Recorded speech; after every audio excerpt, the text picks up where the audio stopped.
1972. It was the year BMW Motorsport was created, intent on dominating the racing circuit, beginning with the European Touring Car Championship and the European Formula 2 Championship. To do this, the engineers created the 3.0 CSL, known as the Batmobile for its radical aerodynamic wing. Soon after came the first vehicle bearing the M stripes and the M badge. It was called the M1, designed by Giorgetto Giugiaro in Turin, Italy. In 1979 and 1980, Formula One legends Niki Lauda and Nelson Piquet led a field of competitors in identical M1s in the Pro Car series. In 1979, Andy Warhol's colorfully painted M1 art car took 6th place in the overall rankings after 300 laps at Le Mans. And in 1981, the M1 won the GTO class in IMSA competition in the USA. The heart of the M1 was its engine, based on the 6-cylinder in the racing CSL. It powered a whole generation of future M cars, including the first M6, also known as the M6 35 CSI, a svelte, nimble GT coupe.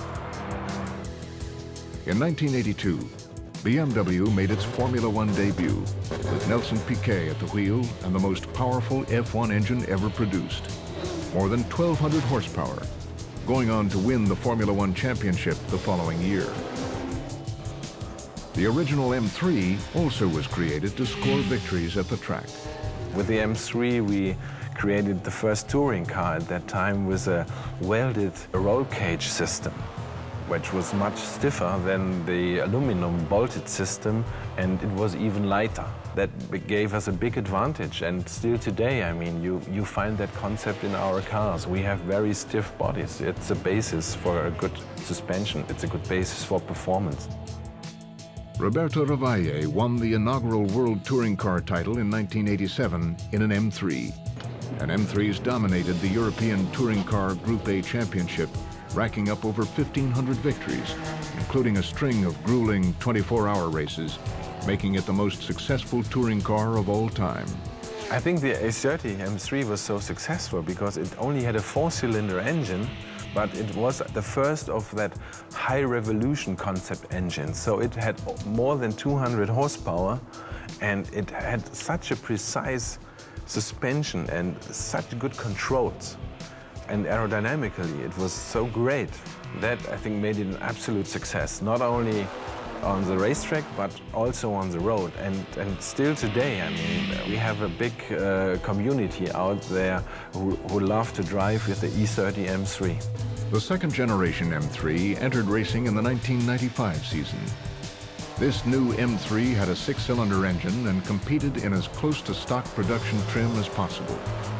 Except for pistons, camshaft, and wider tires, virtually everything was original BMW production parts.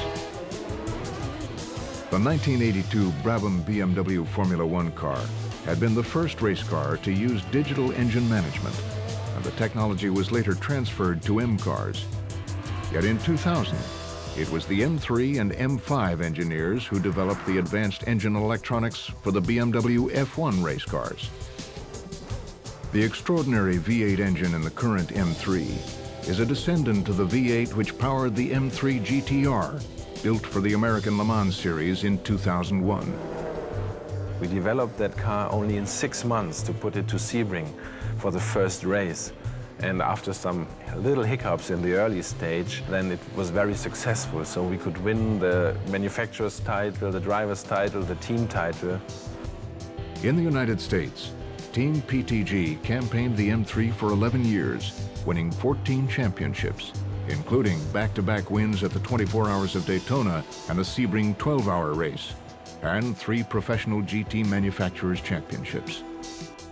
The new 4th generation M3 will compete in the American Le Mans series starting in 2009. Team Rahal will campaign the M3s on behalf of BMW Motorsport and BMW of North America.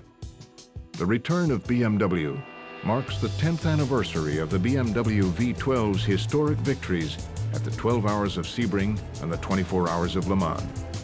Those M genes and racing genes superabound in the heads and hearts of our employees. A lot of those people really are racers, they are motorsport enthusiasts, so they make sure with all their racing experience and their know-how, their technical competence, that we get the best of all worlds. We get the race car-like engines, we get very good handling suspensions, we get direct response, precision, and a lot of power. And that is what I think those people bring into every M car, and every M driver really can experience in an exciting way.